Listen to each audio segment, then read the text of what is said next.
محترم احبہ، نماز کسی حال میں معاف نہیں۔ بیماری کی حالت میں بھی نماز فرض ہے۔ کھڑے ہو کر نہیں پڑھ سکتے تو بیٹھ کر پڑھیں، بیٹھ کر نہیں پڑھ سکتے تو لیٹ کر پڑھیں، پانی نہیں ہے تو تیمم کر لیں۔ نماز تو میدان جنگ میں بھی معاف نہیں ہے۔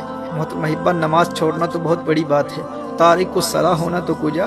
ہمارے اسلاف تو اس تصور سے بھی ڈرتے تھے کہ کہیں نماز میں سستی کرنے والوں میں ان کا نام نہ لکھا جائے، یا نماز ضائع کرنے والوں میں ان کا شمار نہ ہو جائے۔ حضرت عبداللہ ابن عباس رضی اللہ تعالیٰ عنہما کی آنکھ میں پانی اتر آیا۔ لوگوں نے عرض کیا کہ اس کا علاج تو ہو سکتا ہے، لیکن چند نمازیں قضا ہو جائیں۔ آپ نے فرمایا یہ نہیں ہو سکتا۔ میں نے نبی کریم صلی اللہ علیہ وآلہ وسلم سے سنا ہے کہ جو شخص نماز نہ پڑھے وہ اللہ جل وعلا کے یہاں ایسی حالت میں حاضر ہوگا کہ اللہ جل وعلا اس سے ناراض ہوگا۔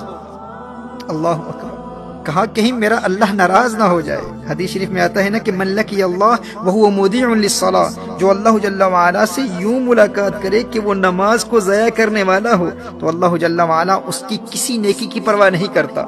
وہ خود کو نیکوکار سمجھے گا کہ میری اور تو بہت نیکیاں ہیں، ٹھیک ہے میری نماز قضا ہو گئی تھی لیکن میں نیک تو ہوں، میں صدقات دیتا ہوں، میں نے مسجدیں بنائی ہیں، میں خدمت خلق بجا لاتا ہوں، میرے اخلاق اچھے ہیں، یعنی اس کی اور بے شمار نیکیاں ہوں گی۔ وہ روزے دار بھی ہوگا، اس نے حج بھی کیا ہوا ہوگا، وہ خدمت خلق بھی بجا لاتا ہوگا، صدقات بھی دیتا ہوگا۔ وہ کہے گا کہ میری اور بے شمار نیکیاں ہیں، میں ایک اچھا انسان ہوں، کبھی کسی پر ظلم نہیں کیا، میں نے کبھی کسی کو مارا نہیں ہے، میں نے کسی کو کوئی تکلیف نہیں پہنچائی۔ کہا کہ اگر وہ تارک الصلاۃ ہے، اگر اس کی نمازیں ضائع ہو جاتی ہیں، اگر وہ نمازیں قضا کرتا ہے تو اللہ جل وعلا کو قیامت کے روز اس کی کسی اور نیکی کی پرواہ نہیں ہوگی۔ یہ حضور اکرم صلی اللہ علیہ وسلم کی حدیث ہے۔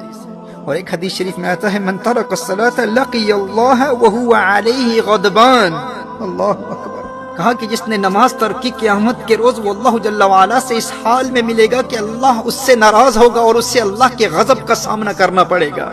محترم احبہ، نبی کریم صلی اللہ علیہ وآلہ وسلم نے ارشاد فرمایا کہ قیامت کے روز بندے سے سب سے پہلے اس کی نماز کے متعلق سوال ہوگا۔ اس سے پوچھا جائے گا نماز پڑھتا تھا کہ نہیں۔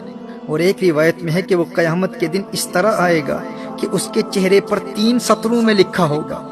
پہلی سطر میں لکھا ہوگا اے اللہ کے حق کو ضائع کرنے والے، اور دوسری سطر میں لکھا ہوگا اے اللہ کے غضب کے ساتھ مخصوص، اور تیسری سطر میں لکھا ہوگا کہ جس طرح تو نے دنیا میں اللہ کے حق کو ضائع کیا اسی طرح آج تو اللہ کی رحمت سے مایوس ہوگا، آج تو اللہ کی رحمت سے مایوس ہوگا۔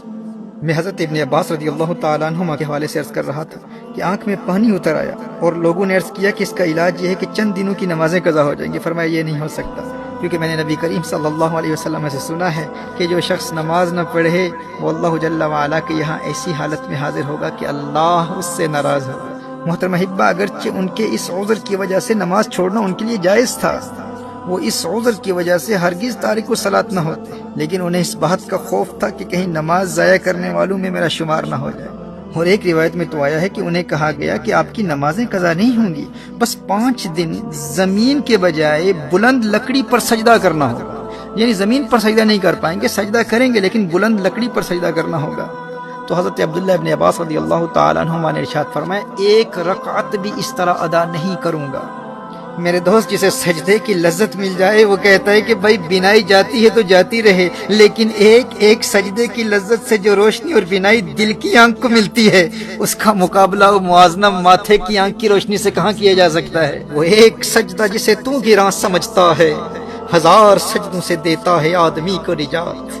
وہ سجدہ روح زمیں جس سے کانپ جاتی تھی اسی کو آج ترستے ہیں ممبر و محراب۔ ویسے تو مسجدوں میں ہزاروں سجدے کرنے والے ہوتے ہیں، لیکن جس سجدے کو آج ممبر و محراب ترستے ہیں وہ سجدہ کون سا ہے؟ یہ وہ سجدہ ہے جو اس قدر انہماک قلب اور حضوری قلب سے ادا کیا جاتا ہے کہ بندے میں ایسی انقلابی روح پیدا کر دیتا ہے کہ بندہ در در کی ٹھوکریں کھانے سے ہمیشہ ہمیشہ کے لیے آزاد ہو جاتا ہے۔ در در دیے در در نالوں در بن جا ایک دردا، چول کتا کیوں اخویندا ہے در بن وقتاں وردا۔ جب وہ ایک در کا در بن جاتا ہے پھر اللہ جل وعلا اسے در در کی در در سے ہمیشہ ہمیشہ کے لیے آزاد کر دیتا ہے۔ جب وہ اللہ کی بارگاہ کا منگتا بن جاتا ہے پھر کسی اور کی بارگاہ میں جولی پھیلانے کی حاجت کبھی پیش نہیں آتی۔ در در دیے در در نالوں در بن جا ایک دردا، چول کتا کیوں اخویندا ہے در بن وقتاں وردا۔ وہی سجدہ ہے لائق اہتمام کہ ہو جس سے ہر سجدہ تجھ پہ حرام۔